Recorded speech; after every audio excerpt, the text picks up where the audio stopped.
जय जय श्री हरिवंश।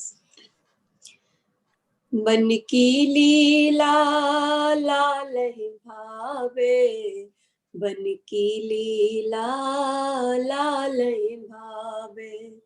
पत्र प्रसून बीच प्रतिबिंब, न किसिक प्रिया जनावे।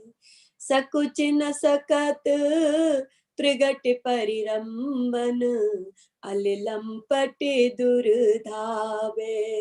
बन की लीला लाल ही भावे, लाल ही भावे। सभ्रम देत कुलक कल कामिनी, रतिरण कलह मचावे। उल्टी सबे समुझे नैनन में, अंजन रेख बनावे।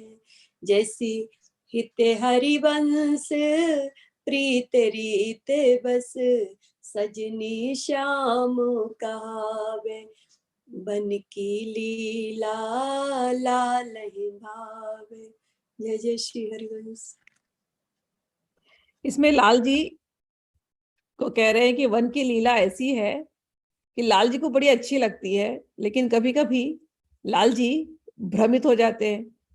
ऐसे भ्रमित हो जाते हैं, इसमें दो भाव निकलते हैं। एक, कभी कभी ऐसी लीला होती है, एक भाव ऐसा लेते हैं कि कभी कभी ऐसी लीला होती है कि सारी सखियां बिल्कुल राधा रानी की जैसे आ जाती हैं, एकदम सच के सब एक जैसी दिख रही है। वैसे ही तो सबके का जो काय व्यू है तो सभी राधा रानी जैसी दिखती है, लेकिन कपड़े भी सबने एक जैसे पहन लिया। अब पूरा वन, मतलब समझ लो कि करोड़ों करोड़ों सखियां पूरे वन में घूम रही हैं।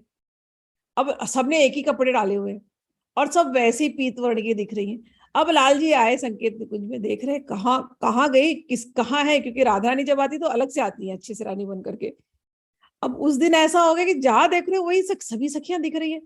हर कपड़े में जाकर के देखती, वहां पर जाकर के छूती तो घूम करके देखती हो सखी तो अरे ये तो राधा नहीं है। फिर किसी और को छूते पीछे से तो वो भी घूम के देखे तो राधा नहीं है। अरे राधा गई कहाँ, सबके सब एक जैसे लग रहे, या मुझे कोई भ्रम हो रहा है, ऐसा उनको भावना आने लगती है। तो एक भाव तो ये है कि सखियां छेड़ रही हैं और चकसक, और कोई सखी मदद नहीं कर रही कि राधा कहाँ है ढूंढने के लिए, कोई मदद नहीं करिए। तो एक भाव ये है। दूसरा भाव ये कि इतने ध्यान मगन रहते हैं राधा रानी के कि जहां देख रहे हैं वहां उन्हें पत्र प्रसून, पत्तियों के बीच में भी उनको ऐसे लगता है राधा रानी की परछाई है। तो कभी कभी ऐसा होता है ना, जिसके बारे में हम सोचते हैं तो हमें लगता है बस हमारे आंख के सामने घूम ही रहे बस वो। तो ऐसा ही प्रेम की दशा होती है, बड़ी अजीब सी दशा होती है कि गए वृंदावन में और जितने पत्र देख रहे, पत्तियां देख रहे हैं, सबके अंदर ना उन्हें केवल राधा रानी की रिफ्लेक्शन दिखाई दे रही है, ऐसे ध्यान मग्न। और इतने ज्यादा ध्यान मग्न हो जाते हैं कि पत्ती में वो रिफ्लेक्शन दिखाई देती है, फिर इनको लगता है इनसे रहा नहीं जाता है, उसी को आलिंगन करने चले जाते हैं।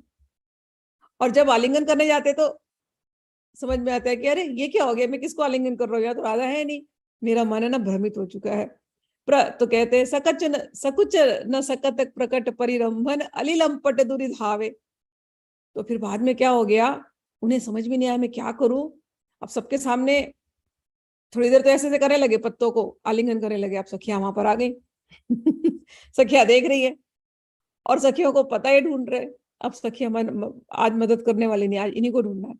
तो सखियां मदद नहीं करने वाली हैं और ये भावना में खोए हैं। तो इन्हें बड़ा सकुचाते हैं कि अरे अभी क्या करूं, ये मुझे पागल बोलेंगी, जिस तरीके से मैं पत्तियों को लिपट रहा हूँ, तो ये तो मुझे पागल बोलेंगी, अब क्या करूं। तो लाल जी भौरे बन जाते हैं। भौरा बन बन के ना हर एक वन में जा रहे हैं ढूंढने के लिए कि राधा रानी कहाँ पर है। तो संभ्रम देत कुलत कुलक की कुल कामनी, रतिरन कलह मचावे। कि ऐसा संभ्रम हो गया है, ऐसा संभ्रम हो गया है, भौरा बन के यहाँ वहां कभी घूमते हैं, कभी सखियों को देख करके कंफ्यूज हो जा रहे हैं, कभी पत्तियों को देख के कंफ्यूज हो जा रहे हैं, उन्हें समझ ही नहीं आ रहा। तो एक जगह खड़े होकर के कभी फिर आंख रगड़ने लगते हैं, कुछ मेरे आंखों में मिस्टेक हो गई, लगता है क्या हो गया क्या फिर सोचते नहीं कुछ आंखों में डालना पड़ेगा, तो जाकर के अंजन ले आते, कर्पूर वगैरह। कभी कभी हम लोग कर्पूर डालते हैं ना आंखों में से, तो आंखें से क्लियर दिखती है। कभी आप जगन्नाथ जी के दर्शन करने जाओ तो जगन्नाथपुरी में वो बाहर एक जन बैठे रहते, तो वो लोग आंख में ना ऐसा हल्का सा ऐसे आपको रगड़ते कर्पूर वगैरह, कि आपकी आंखें खुल जाए और आप अच्छे से भगवान को देख पाओ। तो यहाँ प्रियतम की यही दशा हो चुकी है, इतने कंफ्यूज है, उन्हें समझ में नहीं आ रहा है कि है कहाँ राधा रानी, या मुझे दिखाई नहीं दे रही है, मुझे जहां देख रहा हूँ वहां राधा रानी दिखाई दे रही। तो जाते काजल लेकर जाते कर्पूर वाली और अपने आंखों में भर भर के लगा रहे हैं कि मेरी आंखों से साफ साफ दिखाई दे, शायद कुछ कंफ्यूज हो गया हूं मैं। तो उल्टे सबे समझनी नैननी में अंजन रेख बनावे। तो सखी जी कहती हैं, हित सखी श्री हित हरिवंश प्रीति रीति बस सजनी श्याम का भावे, कि श्याम की हालत तो देखो, श्याम की दशा तो देखो, इस समय प्रीति की रीति में ये बरबस वशीभूत होकर के बिल्कुल संभ्रमित हो, राधा राधा को ढूंढते हुए वन वन में घूम रहे हैं। वन की ऐसी लीला है, ये केवल लाल जी ही जानते हैं, और लाल को बड़ी भाती है वन की लीला, लाल ही भावे।